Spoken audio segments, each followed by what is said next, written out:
এখনো একজন নবী মৃত্যুবরণ করেনি, চতুর্থ আসমানে আছে। সেই নবীর নাম আপনারা জানেন, ঈসা আলাইহিস সালাম। এখনো কিন্তু মরেনি। চতুর্থ আসমানে আল্লাহ তাকে হায়াতে রেখেছে। ওনাকে আল্লাহ যখন দুনিয়া থেকে চতুর্থ আসমানে নিয়ে যান, তখন ঈসা আলাইহিস সালাম বললেন, আল্লাহ, দুনিয়াতে মানুষ যায় মরার জন্যে, তো আমার যে মৃত্যু হলো না। এখানে একটা কথা আমাদের জন্য খুবই শিক্ষণীয়, সেটা হলো দুনিয়াতে মানুষ যায় কিসের জন্যে? বাঁচার জন্যে না মরার জন্যে? সবাই জোরে বলতেছেন না। তার মানে মনে হয় আপনার মরবেন না। যে বিল্ডিং বাড়ি বানাচ্ছেন, 3 তলা 4 তলা 5 তলা বিল্ডিং ঘাড় কাত করে দেখা লাগে, সেই বাড়ি ছাড়ে আপনারা মরবেন? মরার কথা যারা ভুলে যায়, তাদের দ্বারাই দুনিয়ার বাড়ি বড় বড় বিল্ডিং হয়। ধরে কোন কথা ঠিক কিনা? আর যারা বিশ্বাস করে যে কোনো সময় মৃত্যু হবে, তাহলে খামাখা এগুলো বানানোর কি দরকার? দুনিয়াটা আল্লাহ আমাদেরকে দিয়েছেন, যতটুকু প্রয়োজন তার বেশি দুনিয়াতে আমাদের অর্জন করা দরকার নাই। আখেরাতে আমাদের যতটুকু দরকার ততটুকু দুনিয়া থেকে আমাদেরকে আহরণ করা লাগবে। এজন্য আল্লাহ রাসূল বলেছেন, আদ-দুনিয়াও মাজরাতুল আখিরা। দুনিয়া হচ্ছে আখেরাতের একটা আবাদযোগ্য জায়গা। ধরে কোন সুবহানাল্লাহ। এখানে আমরা যে আবাদ করব, সে আবাদ অনুযায়ী আখেরাতে আমরা ফসল পাব।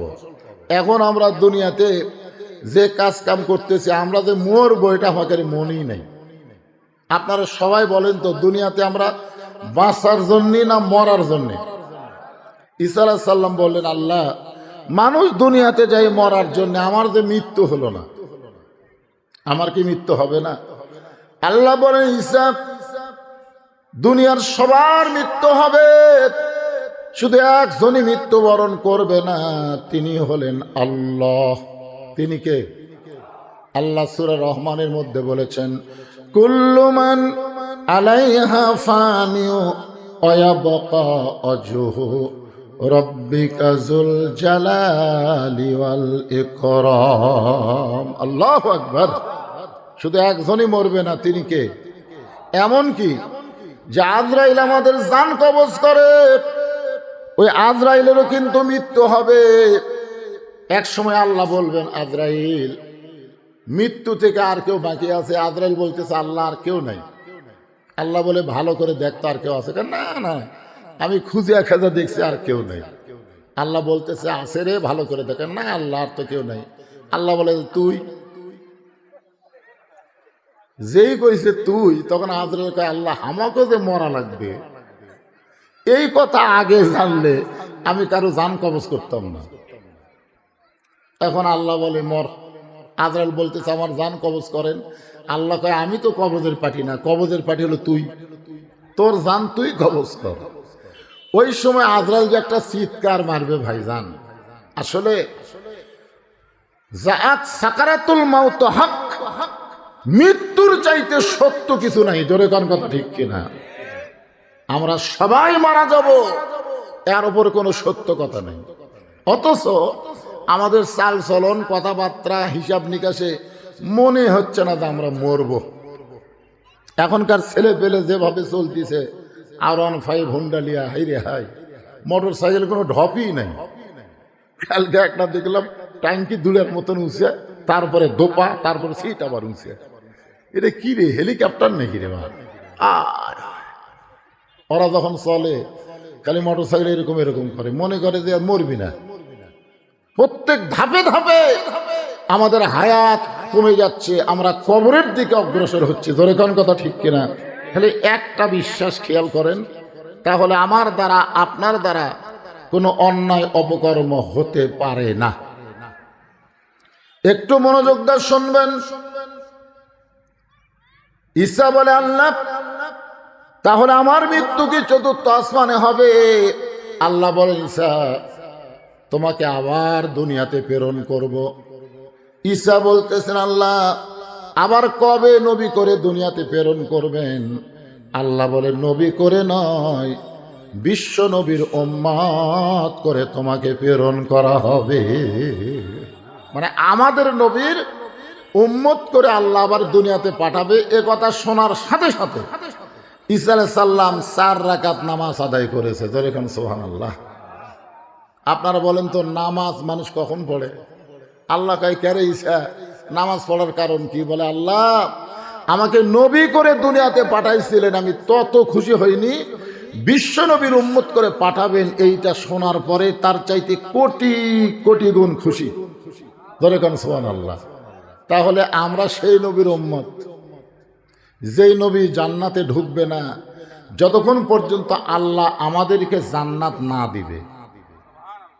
আমাদের কোন টেনশন আছে? কথা কন না কেন? টেনশন আছে? কোনো টেনশন নেই।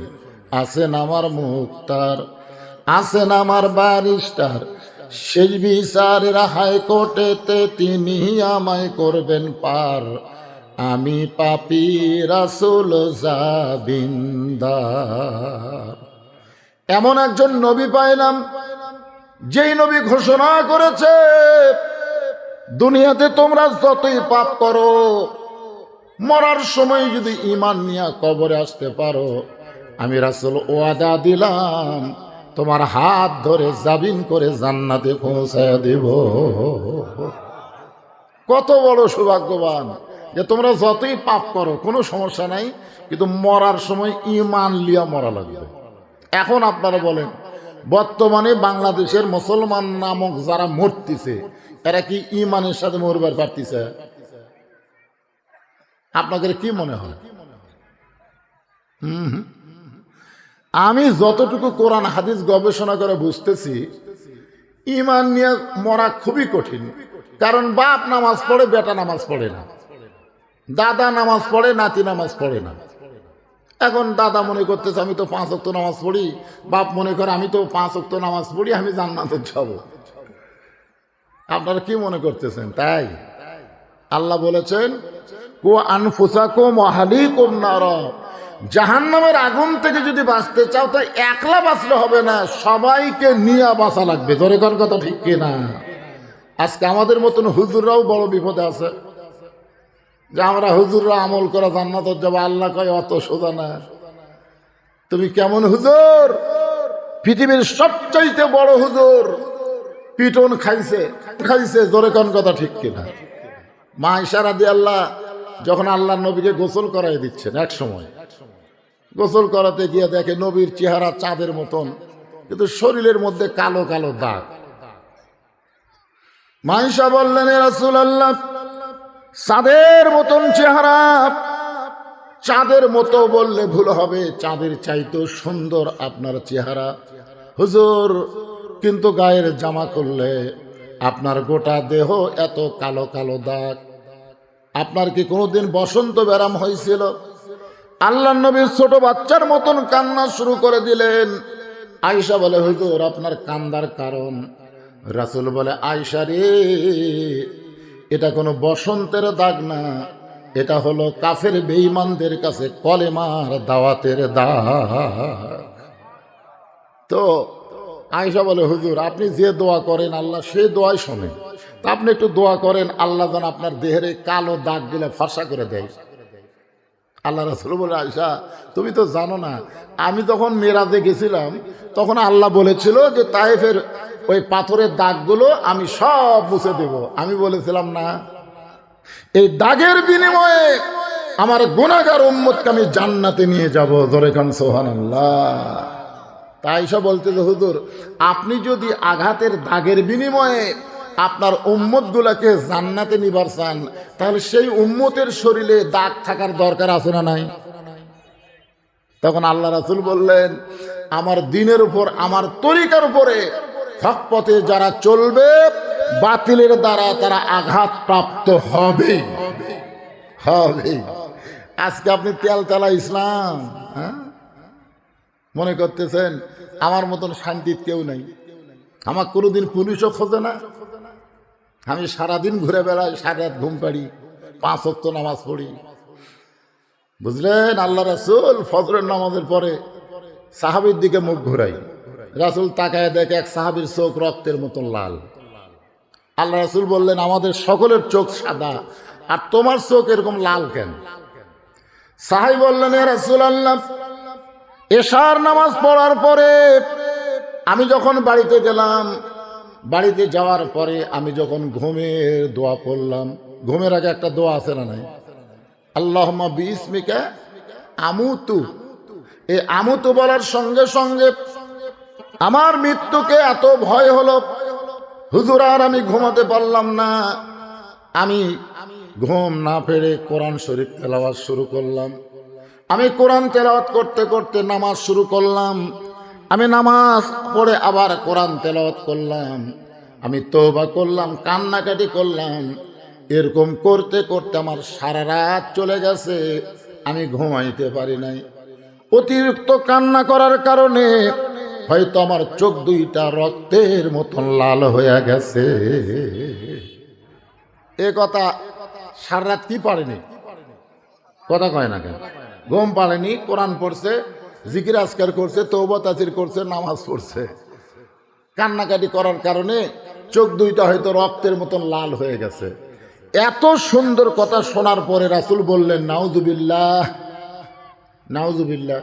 সাহাবারা বললেন, হুজুর, যে লোকটা সারা রাত নামাজ পড়লো, কোরআন পড়লো, কান্নাকাটি করলো, এটা শোনার পরে আপনি সুবহানাল্লাহ না বলে নাউজুবিল্লাহ বলার কারণ কি? আল্লাহ রাসূল বললেন, এই নতুন ইসলামই পালো কোথায়? এটা তো আমার ইসলাম না। আল্লাহ কোরআনে বলেছে, মা আতাকুমুর রাসূলু ফাখুযুহু ওয়া মা নাহাকুম আনহু ফান্তাহু। কোরআনে আছে না নাই? দরকার আছে না নাই? আমার রাসূল যেটা করেছেন সেটা করা লাগবে। তো আমি নবী এশা নামাজ পড়ে যায় আমার বউ বুকের মধ্যে দিয়ে ঘুম পাড়ি, আমি নবী বউ বুকুত দিয়ে ঘুম পাড়ি, এই শালা কি করলো? কথা কন না কেন? এর বউ নাই? এই তোমার বউ নাই? বউ তো আছে। তো তুমি যে ঘুমের দোয়া পড়াই মরার ভয়ে কান্নাকাটি করে সারা রাত ইবাদত করলে, তোমার বউয়ের খবর কি? বলে আমার বউ কত সময় আমাকে বলে, আসো গো একসাথে। কিসের ঘুম? আমি মরে যাচ্ছি, কিসের ঘুম? আল্লাহ রাসূল বললেন, মুসলমান বাচ্চারা কোনোদিন মরাকে ভয় করে না, কারণ মরাই হলো তার জান্নাতে বরণ করা। জোরে কোন কথা ঠিক কি না? মুসলমানের বাচ্চারা মৃত্যুরে ভয় করে না। মৃত্যুরে ভয় করেন, কারণ মরবেন, জান্নাতে ঢুকবেন। দুনিয়াটাই হলো কষ্ট ভাই, মরার পরে মুসলমানের কোনো কষ্ট নাই। আল্লাহ কোরআনে বলেন, ইন্নাল্লাযীনা ক্বালু রাব্বুনাল্লাহু সুম্মা ইসতাকামু তাতানাজ্জালু আলাইহিমুল মালাইকা আল্লা তাখাফু ওয়া লা তাহজানু ওয়া আবশিরু বিল জান্নাতিল্লাতী কুনতুম তুআদুন।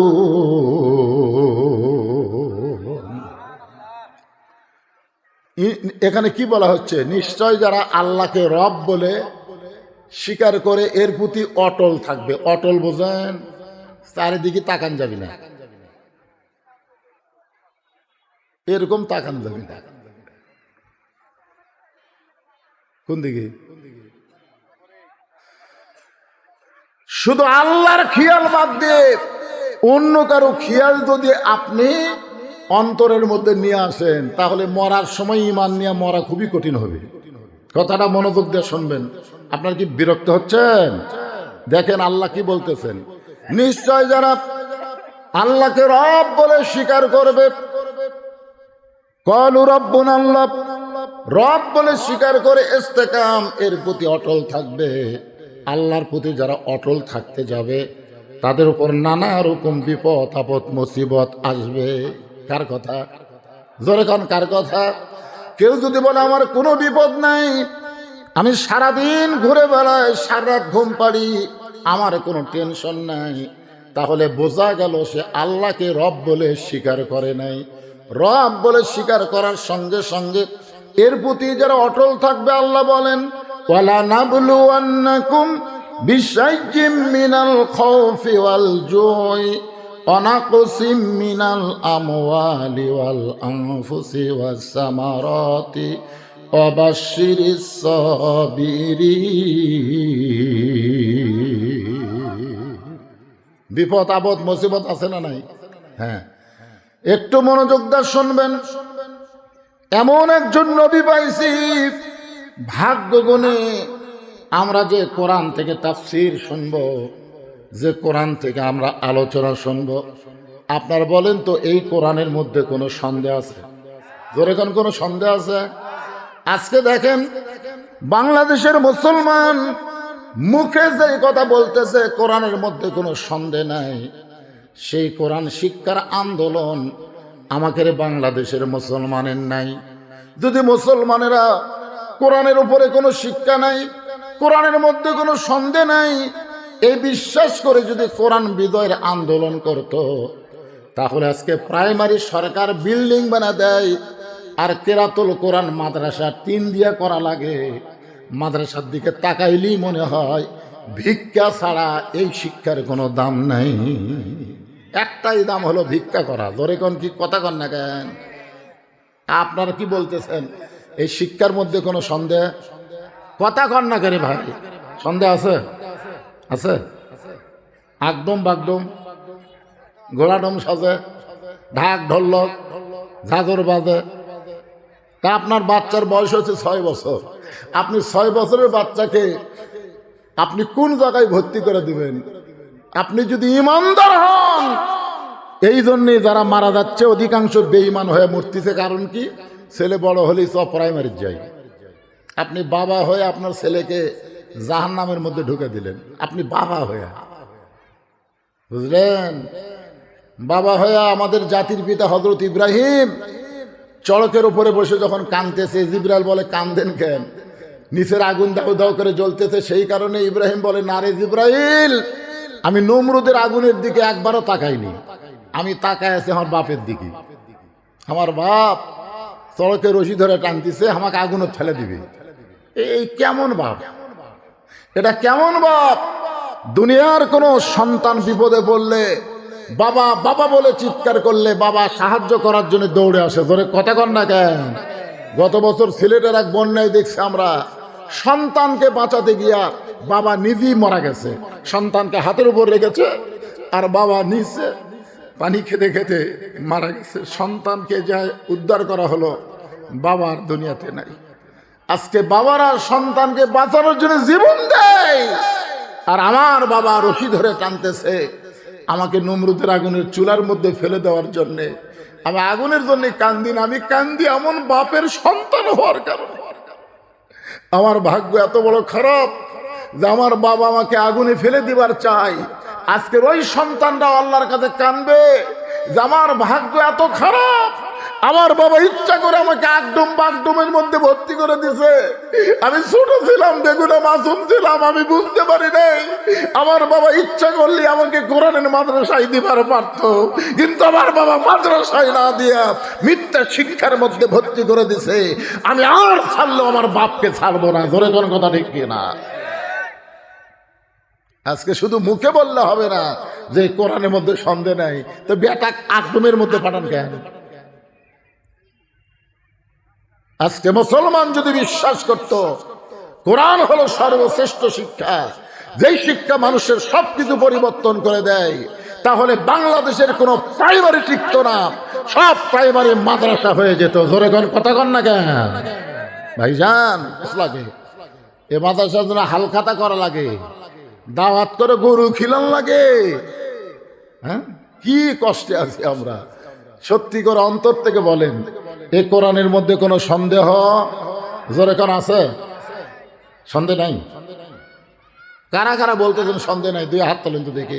লিল্লাহে তাকবীর, হাত নামান। কোরআনের মধ্যে যদি সন্দেহ না থাকে, তাহলে কোরআনের যে মাদ্রাসা আসার সময় দেখলাম মাদ্রাসা করছে না, এটা শ্যালোর ঘর বানাচ্ছে, বোঝার বুদ্ধি নাই। আমাকে এলাকায় ওই শ্যালো পানি সেচে না, ওই পানি সেচার ঘর এরকম টিন দিয়ে বানায়। তা আমি দেখলাম সেরকম একটা ঘর বানাচ্ছে। যারা হাত তুললেন, আপনারা কি পারবেন এই টিনের ঘর ভাঙ্গা এ জায়গায় একটা বিল্ডিং বানাতে? যারা বিশ্বাস করেন সারা জীবনের সঞ্চয় বাড়ি গাড়ি কিছুই আপনার সঙ্গে হবে না, এই কোরআনের মাদ্রাসা নবীর ঘর আপনাকে জান্নাতে পৌঁছায় দিবে। ধরে কোন কথা ঠিক কিনা ভাইজান? যারা হাত তুলেছেন সবার কাছে আমার দাবি, একটা করে কোরআনের দাম এই মাদ্রাসায় দেন, বিশ্বাস করেন আগামী বছর আমরা দেখব টিনের ঘর আর থাকবে না, ইনশাআল্লাহ টিনের ঘর থাকবে না। একটা কোরআন দিবার পারবেন না এই মাদ্রাসায়, মাত্র 500 টাকা দাম। আপনি 500 টাকা দিবেন, একটা কোরআন দেওয়ার সওয়াব আল্লাহ আপনাকে দান করে দিবে। বাপ মা কবরে গেছে দেন, এই নবীর এতিম ঘরকে আমরা সরকারি অনুদান চাই না, আমরা আল্লাহওয়ালারা আমরা এই মাদ্রাসাকে গড়াবার চাই। বাংলাদেশের কোরআনী শিক্ষাই চলতেছে আপনাদের মতো মানুষের দ্বারা, আপনারা দান করতেছেন, চলতেছে। সরকার ওই একদম বাগডমক চলাক, আমরা এটা চলাবো, রাজি আছি। এরে টিনের ঘর কেন দেখলি মানুষ কবি কিরে প্রাইমারি এইরকম, আর এটা কিরে দেখলি তো কবি এটা ফকিরি শিক্ষারে। আপনারা বলতেছেন যার মধ্যে সন্দেহ নাই, একটা লোকও 500 টাকা দিবার পারলেন না। 500 টাকা দেওয়া মানে একটা ছোট মানুষকে আগে এলো রে। এই চেয়ারে এমন ভাবে আমি তো হাতও পাবো না। আপনি ধরে ধরে নেবেন, একটু টানেলেন তো, একটু টানেলেন, সামনে নেন। হ্যাঁ আসেন ভাই আসেন, মাদ্রাসা বিল্ডিং করা লাগবে রে, নবীর ঘর, নবীর ঘর, কোরআনের শিক্ষা হবে। এমন একজন মহান ব্যক্তির নাম দেওয়া হয়েছে ইউসুফ নিজামী রহমতুল্লাহ আলাইহি। উনি আমার ওস্তাদ, উনি একজন আল্লাহর খাস ওলি ছিলেন, যাকে দাতা হাতেম তাই বলা হতো। তার কাছে কেউ দাঁড়ালে পকেট থেকে কি দিবে গুনে দেখতো না। সেই মহান ব্যক্তির নামে মাদ্রাসা। এই মাদ্রাসা এখানে বিল্ডিং হবে, ইট দিয়ে মাদ্রাসা হবে, টিনের সার্ভিস চলবে। একটা বৈশাখের ঝড় উঠলে একটা টিন থাকবি, উড়ে দিয়ে খুঁটিয়ে যাবি। আমরা কি চাই কোরআনের শিক্ষালয়ে উড়ে যাক? আপনার চান? এই জন্য আসেন আসেন আল্লাহর বান্দারা, মাশাআল্লাহ। আর একজন কোরআন শরীফ বাবদ 500 টাকা দান করেছে। আল্লাহ দানকে কবুল করেন, আল্লাহ নেক নিয়ত নেকাশা পড়া করেন। আমার মায়েরা যারা পর্দার অন্তর আছেন, আপনারা ভাবতেছেন হুজুর আমাদেরকে কোনো ওয়াজ আজকে করবেন না। আল্লাহ যদি চায়, আমাকে যদি আল্লাহ হায়াতে রাখে, সুস্থ রাখে, আর কোনোবার এখানে দিনে দাওয়াত দেব না। আমি কয়েকদিন আগে দিনে ওয়াজ করলাম ওই চাপায় বোলাহাট, আমের বাগানের তলে মাহফিল, মনে হচ্ছে জান্নাতের মধ্যে ওয়াজ হচ্ছে। আর আজকে এখানে আয়সা দেখি ভাই একটা গাছ তো দূরের কথা, পলেস্টার কাপড় খেলে আগুন হয়ে গেছে। আমি আয়সা জোহরের আগে যাচ্ছি, আমি নিয়ত করছিলাম 2টার সময় উঠে টাইম নিয়ে 4:30 পর্যন্ত ওয়াজ করবো, 2.5 ঘন্টা। কিন্তু এই মাহফিলের চিত্র দেখে মনেই হচ্ছে না তো ওখানে বসা দেবি। তো নিয়ত করছি আল্লাহ যদি হায়াতে রাখে, আগামীতে রাতের বেলা একটা তারিখ দেওয়া হবে এখানে, রাত্রে ওয়াজ ছাড়া এখানে দিনে হবে না। গাছগাছলি কিছু নাই, এ ফাঁকা ফিল্ডে এইরকম করলে মাঘ মাসে করা লাগবে, নাই পৌষ মাসে করা লাগবে। জোরে কোন কথা ঠিক কিনা? গতবার আরেকবার আসছিলাম, সেবার কইছিল চৈত্র মাসে, এবার তাও ফাল্গুনে, কিন্তু চৈতের চাইতে বেশি গরম। আল্লাহ ভালো জানে, ফাঁকা জায়গা। এবারে টাকা দেন না কেন বাজান? এই ভিতরে গামছা নিয়ে যাও তো, 10 টাকা 20 টাকা 50 100 টাকা। আমার মায়েরা যারা পর্দার অন্তর, জি আলোচনা তো করতেছি, আলোচনা দিয়েই তো টেবিল ভর্তিছি এমনি। মানে গামছার 10-20 টাকা লিবার চাচ্ছে না। আমার মায়েরা যারা পর্দার অন্তর আছেন, মা ফাতেমার দিকে তাকায় আল্লাহ রাসূল বললেন, ফাতেমা চোখের নিচে কালিমা কালো দাগ পড়ে গেছে। ফাতেমা বলতেছে, বাবা এমন একজনের সঙ্গে আমাকে বিয়ে দিয়েছেন, এত অভাবের ভিতরে আমার জীবন পালন করা খুব কঠিন হয়ে গেছে।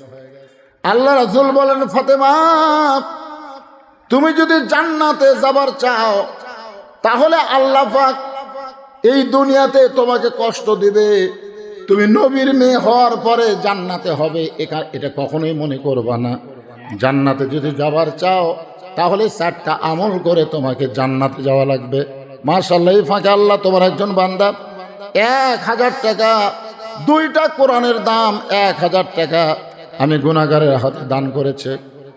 মেসাস নাসির স্টোর, হ্যাঁ নাসির স্টোর থেকে 1000 টাকা, মানে 2টা কোরআন শরীফ দান করে। ভাই রে, ওয়াজ শোনা বড় কথা না ভাই, এ মাদ্রাসা করা হলো সবচাইতে বড় কথা। ওয়াজ বদরুশিদের ইউটিউব সার্চ দিলে হাজার হাজার ওয়াজ পাবেন, কিন্তু আজকে মাদ্রাসার চেহারা দেখি তো আমার মনটা বড় কষ্ট। যে কোরআনের মধ্যে কোনো সন্দেহ নাই, সেই কোরআনের মাদ্রাসা এরকম গরিব হালত থাকবে কেন? আপনারা বলেন হুজুর মাদ্রাসা যখন ইট দিয়ে হবে, বিল্ডিং হবে, আমি 1 বস্তা 2 বস্তা করে সিমেন্ট দেবো, একটু আল্লাহর রাস্তে বলেন একটা কোরআন শরীফ দেন না কেন? পকেটে টাকা থাকলে দিয়ে দেন আল্লাহর রাস্তে। বাকি তো হচ্ছে না, এটি লগত। ও টাকা আনেনি। এইরকম যারা টাকা আনেনি তারা হয়তো আগামীকাল দেবে, সেটা ভিন্ন কথা। কিন্তু কোরআন শরীফ এখানে যেটা বিক্রি হবে নগদ, যাদের পকেটে টাকা আছে 500 টাকা দাবি করতেছি, না দিলে দেন না, ওই টাকা ডাক্তার খাবে। 500 খাবি না, 5000 খাবি। একটা ভালো মানুষ যাতে যাতে পড়ে যায় না, ধরে কারণ চাইতে যায় না। আজকে 500 টাকা দেন, আর সদকা তো তার উদ্দুল বালা, দান সদকা করলে আল্লাহ বালা মুসিবত দূর করে দেয়। অনেক বালা আছে, সামনে বৈশাখ মাসে ঈদ ধান লাগাচ্ছেন আর মোসর তাও মারতেছেন। এই ধান যখন পাকবি তখন কি মাস, ওই সময় গেলে একটা ঝড়িয়ে হবি, সব কাঠ হয়ে পড়ে দেবি।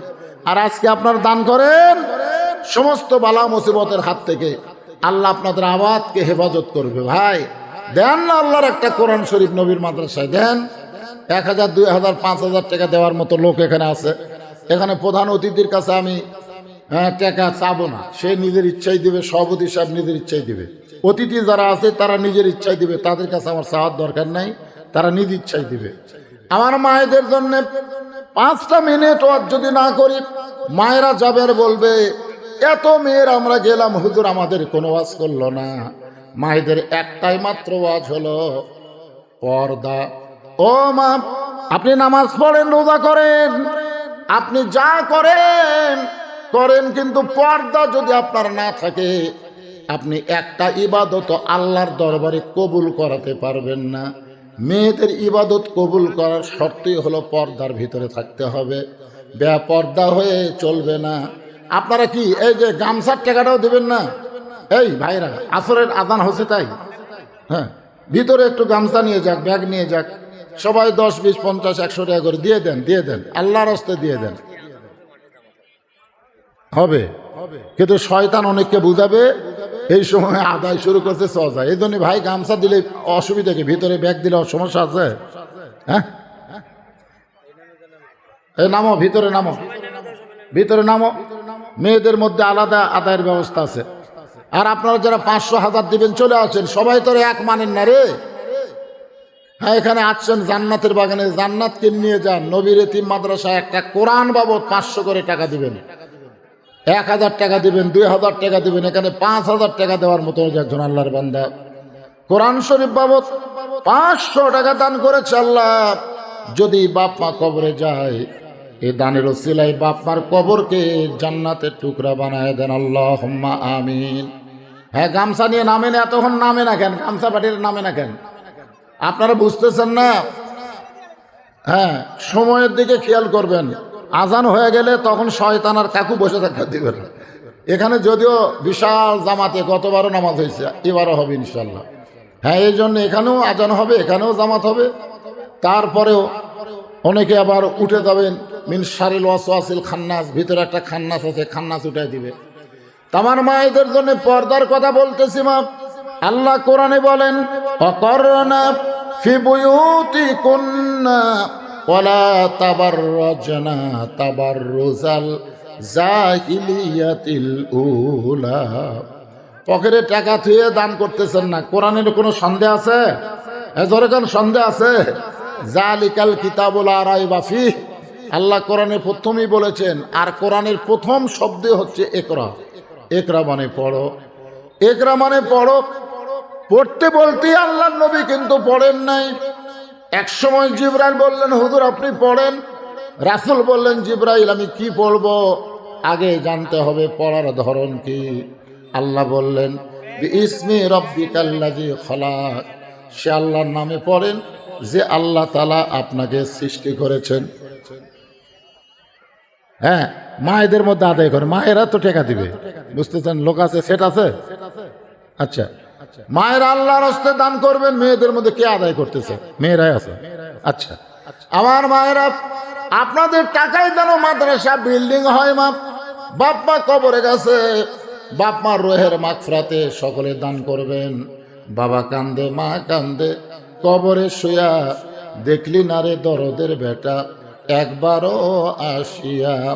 লা ইলাহা ইল্লাল্লাহ, লা ইলাহা ইল্লাল্লাহ, লা, লোক দেশকে টান দে, গরম পানি, লা ইলাহা ইল্লাল্লাহ লা ইলাহা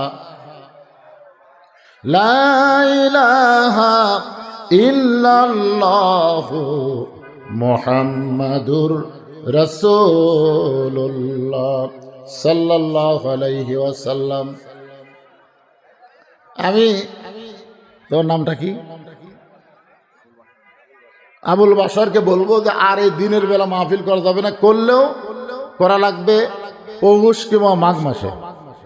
ঠিক, আমি কিন্তু যে টাইমে আইছি ওই সময় যদি 2টার দিকে টেজে আসতাম একটা কমপ্লিট ওয়াজ হতো, কিন্তু আমি তো ওয়াজ শুরুই করছি 3:30টায়।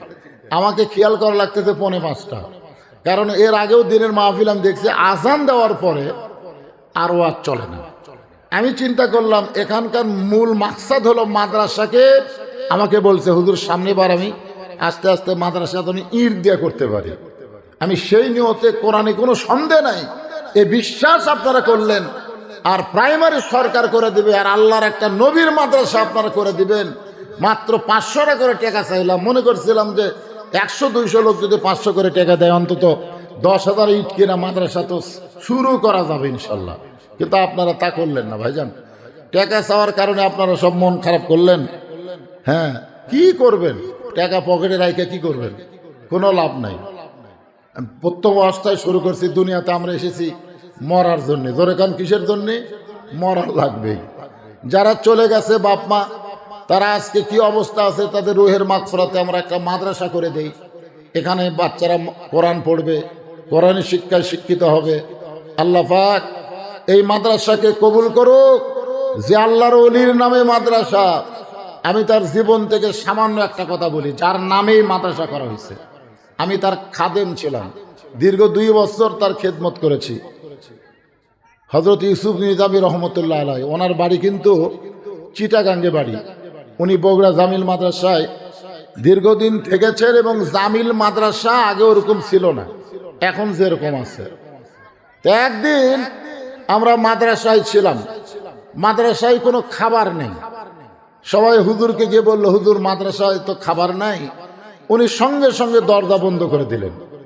মাদ্রাসায় কোনো খাবার নাই এ কথা শুনে হুজুর আরো পেরেশান হয়ে যাবে, উনি ঘরের দরজা বন্ধ করে দিলেন। 1-1 ঘন্টা পরে 1 ট্রাক চাউল জামিল মাদ্রাসার মধ্যে ঢুকে গেল। ধরে কান সুবহানাল্লাহ।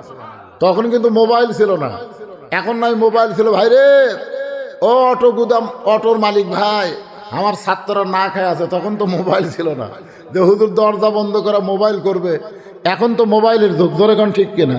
কিন্তু তখন মোবাইল ছিল না। তখন আমার বয়সে হচ্ছে 10-12 বছর, সেই সময়ের কথা বলতেছি। 1 ঘন্টার মধ্যে 1 ট্রাক চাউল চলে আসলো। তারপরে হুজুর দরজা খুললেন। সেই দিনে বুঝতে পারলাম উনি কত বড় আল্লাহর ওলি। সরাসরি আল্লাহর সঙ্গে যোগাযোগ করতেন। আর সেই যোগাযোগ করার কারণে আজকে জামিল মাদ্রাসার ভিতরে ঢুকে দেখবেন অনেক ভার্সিটি সরকারি টাকা দিয়ে, কোটি কোটি টাকা সরকার দিয়ে করেছে। আর ওই মাদ্রাসা আল্লাহর মদদে গায়েব থেকে কিভাবে আল্লাহর বান্দারা ওখানে দিয়েছেন, আজকে সেটা বিশ্ববিদ্যালয়ের চাইতো অতীব সুন্দর। মসজিদের দিকে তাকালে প্রাণ ভরে যায়। আজকে এই মাদ্রাসা দেখতেছেন এরকম, অবশ্যই এমন একজন ব্যক্তির নামে মাদ্রাসা গড়াইছে। ইনশাল্লাহ আপনারা দান না করলেও আল্লাহ কোন এক বান্দাকে এখানে পাঠিয়ে দিবে। সেই বান্দার কারণেই ইনশাল্লাহ মাদ্রাসা বিল্ডিং হয়ে যাবে। সবাই এবার ইনশাল্লাহ। আমি অন্য এলাকার বান্দাদের চাই না, অত্র এলাকার বান্দারাই যেন মাদ্রাসাটা করে দেয়। যাই হোক, আমি একটা কথা প্রসঙ্গে কথা চলে আসতেছে। বগুড়া মাঠডালির পাশে একটা চাটায়ের মসজিদ ছিল, চাটায়ের মসজিদ। ঢাকা মগবাজারে একজন ব্যবসায়ী, উনি গেছিলেন দিনাজপুরে। আসার সময় আসরের সময়, আসরের নামাজের সময় হয়েছে। তো উনি আবার এমন নামাজি মানুষ, যখনই নামাজের সময় হয় তখনই গাড়ি থামায় মসজিদ তালাশ করে। তো উনি ওই জায়গায় গাড়ি থামায় মসজিদ তালাশ করতেছেন, যেখানে মসজিদ কোথায়। তো এক ব্যক্তি বলতেছে, এখান তো মসজিদ নাই, তবে চাটায়ের একটা ঘর আছে। কিসের ঘর? আপনারা বলতো চাটায়ের ঘর, সেটা কার ঘর? সেটাও আল্লাহর ঘর। তো উনি ওখানে এসে বলতেছে, আমি তো একটু পেশাব করব, তারপর উজু করব। তো দেখে পেশাবখানা নাই, 2 ইট দিয়ে থুয়ের সামনে একটু পলিথিন দিয়ে বেড়া। ওই পলিথিনের বেড়ার মধ্যে ইটের ওপর যে উঠবার গেছে বুঝলেন, ওই কোটিপতি লোক ওই ইটের উপর পেশাব করা পারে, যেই উঠছে স্লিপ করে পড়ে গেছে, পড়ে যায় সব মাকে গেছে। এখন যাই হোক ওখানকার পানি টানিতে পরিষ্কার হয়ে ওই চাটায়ের ঘরের মধ্যে নামাজ পড়ে বলতেছে এই মসজিদের আশেপাশের লোকজন কে আছে সবাইকে ডাক দিয়ে বলতেছে ভাই আপনাদের মধ্যে আমানতদার বিশ্বস্ত ব্যক্তি কেউ আছে? বলে পাশেই একজন হাজি সাহেব ডাকে বলতেছে আপনার পছন্দনীয় জানা কোনো ইঞ্জিনিয়ার বা কন্ট্রাক্টর আছে? তো বলে হ্যাঁ এরকম, নিয়ে আসেন। তো বলতেছে ইঞ্জিনিয়ার সাহেব এখানে 3 তলা একটা মসজিদ, এত ফুট এরকে জায়গার মধ্যে করে দিতে কয় কোটি টাকা লাগবে? এক আসার খাওয়ার কারণে কয়েক কোটি টাকা দিয়ে 3 তলা মসজিদ হয়ে গেছে। সুবহানাল্লাহ না কেন? তা আপনারা কি মনে করতেছেন যে আপনারা টাকা চাইলাম ভয় দৌড় মারলেন আর মাদ্রাসা হবে না? আপনারা কি করছেন, মাদ্রাসা হবে না? এমন একজন মহান ব্যক্তির নামে মাদ্রাসা করেছে, আপনারা তাকে চেনেন না। যারা আলেম ওলামা তারা জানে আল্লামা ইউসুফ নিজামী রহমতুল্লাহ আলাইহি কত বড় আল্লাহর ওলি, যাকে দ্বিতীয় দাতা হাতেম তাই বলা হয়। তিনি এত বড় দানবীর ছিলেন, এত বড় আল্লাহর ওলি ছিলেন, আর তার নামে যখন মাদ্রাসা করছে ইনশাআল্লাহ নামের বরকতে আল্লাহ তাআলা এই মাদ্রাসা কবুল করবে, মাদ্রাসা হবে ইনশাআল্লাহ। আজকে হালখাতার খবর কি? ওটা চলতেছে। যাই হোক, এই হাল খাতা আর আদায়, এই জন্য মানুষেরা অনেক জায়গায় দেখি যে একজন লোক খিলাই খাইয়ে দেয়, তারা টেকা দেয়, আর আমরা না খাইয়ে টেকা দেওয়া, এই জন্য অনেকের মন একটু কষ্ট পায়। 500 টাকা দেবো কে এমনি এমনি, ওরা খাচ্ছে, আমরা তো খাওয়ার কাট পাইনি। তো যাই হোক, যা দিচ্ছেন আলহামদুলিল্লাহ। এখন আসরের আজান দিচ্ছে। আমি যে কথাটুকু, আমি একটু অসুস্থ, শারীরিক দিক দিয়ে একটু অসুস্থই। আপনারা যখন বললেন হুজুর আপনি কেমন আছেন, আমার কণ্ঠ দেখে আপনারা বুঝতেছেন কয়েকদিন হলো আমি ওয়াজ নসিহত 2-1টা বাদ দিছি, করতে পারতেছি না। কিন্তু এখানে দেখলাম জি মাশাআল্লাহ, মহিলাদের মধ্য থেকে একজন 500 আর একজন 100 টাকা দান করছে। আল্লাহ আমাদের মায়েদের দানকে কবুল করেন। মায়েরা যত ওয়াজ শোনেন, আজকে একটা ওয়াজ আপনারা আমলে নেবেন। সে ওয়াজটা হলো এই, আপনাদের সকলের জন্যই বলতেছি। আপনারা বলেন তো, ভারতে একটা মসজিদ ছিল, বাবরি মসজিদ, নাম শুনছেন? বাবর যখন সম্রাট ছিল তখন সে মসজিদ করছে। মসজিদের বয়স হলো 400 বছর। কত বছর? 400 বছরের পুরাতন বাবরি মসজিদ ভাঙ্গা ভারত ওই জায়গায় একটা রাম মন্দির বানাচ্ছে। আপনারা জানেন ওই মসজিদের জায়গাতে। আপনারা বলেন তো, মন্দির বানানোর জায়গা কি ভারতে নাই? তো মসজিদ ভাঙ্গা ওই জায়গাত মন্দির বানালো কেন? কথা কন। তাহলে বোঝা গেল ভারত মুসলমানের শত্রু। শত্রু না? শত্রু না হলে মসজিদ ভাঙ্গা মন্দির কেন বানালো? এখন সেই ভারতের স্টার জলসা জি বাংলা আমার মায়েরা দেখে, জোরে কোন ঠিক কিনা? আমার মায়েদের জন্য একবার ওয়াজ হলো, যতই ওই পর্দার মধ্যে থাকে বদির ওয়াজ শোনেন, ফাতেমার কান্দন শোনেন, মানে ওরা তো আসে খালি ফাতেমার ভরে একটা টান মারবো, জাবের করে হুজুর সেই ফাতেমার ওয়াজ করলো রে। কেন ফাতেমার ওয়াজ শুনে তুমি স্টার জলসা দেখতে? তোমার ওয়াজ শুনে তো কোনো লাভ হবে না। আমি মায়েদের কাছে আমার একান্ত অনুরোধ, যেই ভারত আমাদের বাবরি মসজিদ ভাঙ্গা মন্দির বানাচ্ছে, সেই ভারতের কোনো চ্যানেল কোনো মায়েরা যেন না দেখে। আমি মায়েদের বলি, মা যদি দেখেন তাহলে হিন্দুদের সাথে আপনাকে হাসর নাসর হবে। কারণ স্টার জলসা জি বাংলা দেখার সময় হিন্দুদের পূজার বাদ্য মুসলমানের ঘরে বাজে কি বাজে না? হ্যাঁ, লো লো লো হরি হরি হরি হরি করে। এই জন্য আমি মায়েদের বলবো, আল্লাহর রাস্তে স্টার জলসা জি বাংলা দেখা বাদ দেন। যে আমল করতেছেন, সামনে রমজান মাস, আমি রমজান সম্পর্কে 2 মিনিট কথা বলি, আপনাদের নিয়ে মোনাজাত করবো। ভাইজান, যারা পিছনে আছেন সামনে আসুন তো দেখি কি হলো। টাকা চাই সব ভাঙ্গে গেল রে। হায় হায় হায় হায়, এই ইমান নিয়ে কারা মরবে? আখেরাতের প্রতি যাদের বিশ্বাস, 10টা টাকা দান করেন, 20টা টাকা দান করেন, ওটা আপনার আখেরাতের জান্নাতের ব্যাংকে জমা হবে। একটু মনোযোগ দিয়ে শোনেন। আজকে আমাদের বাংলাদেশের সমস্ত বক্তাদের শেষ ওয়াজ, অন্তত 1 মাসের জন্য ওয়াজ বন্ধ হয়ে যাবে। কারণ আগামীকাল আর ওয়াজ হবে না।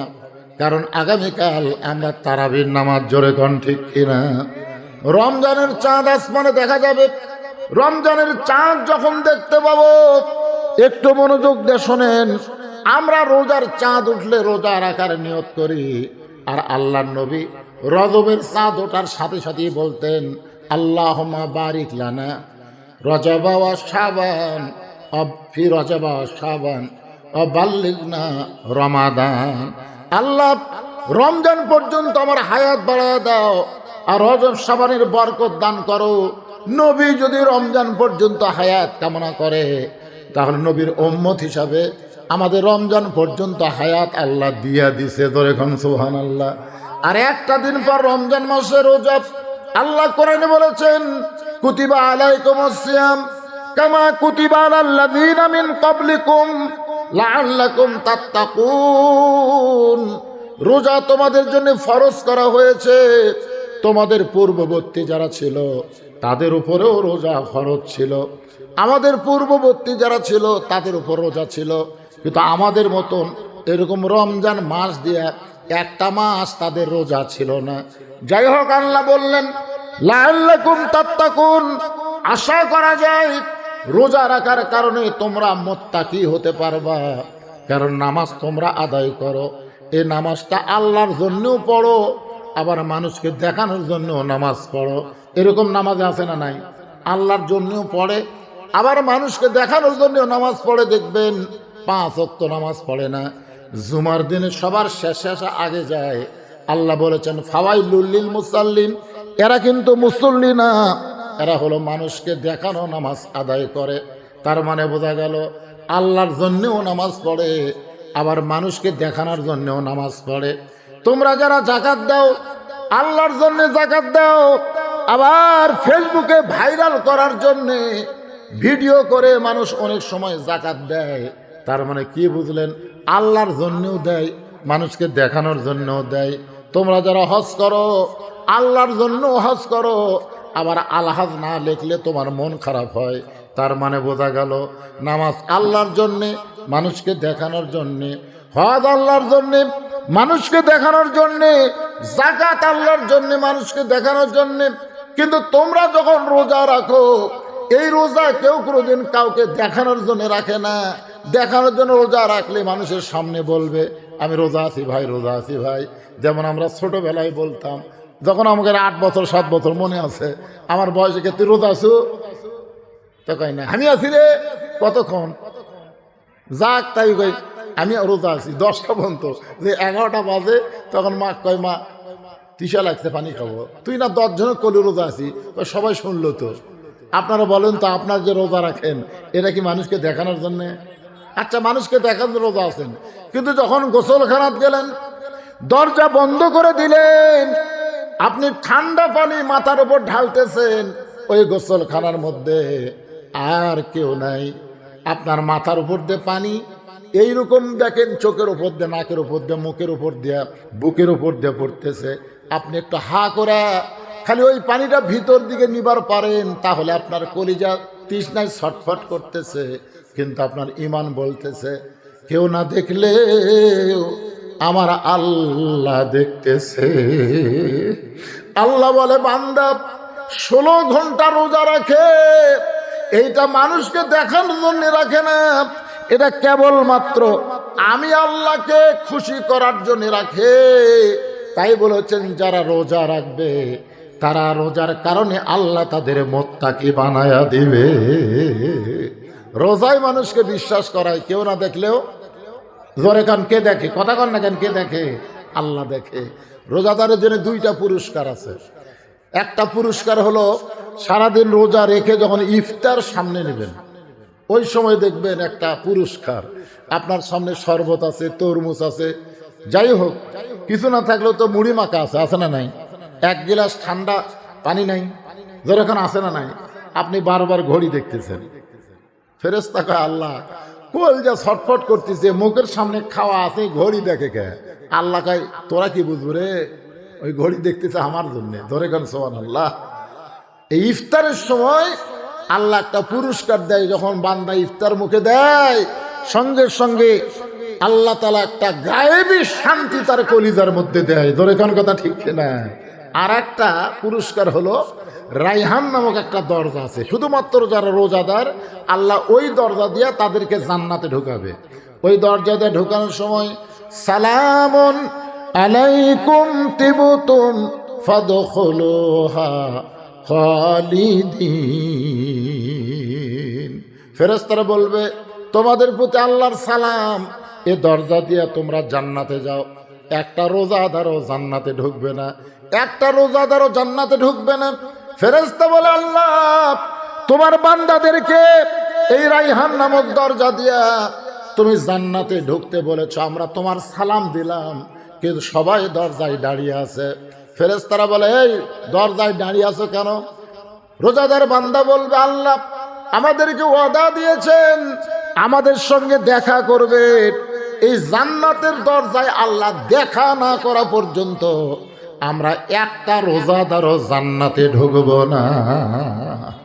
আল্লাহ তখন আমরা যারা রোজাদার আমাদের সঙ্গে দেখা দিবে, যেরকম সুবহানাল্লাহ। রাসূল বলেছেন চাঁদ যেমন তোমরা দেখো আল্লাহ ঠিক সেইভাবে তোমাদের সঙ্গে দেখা দিবেন।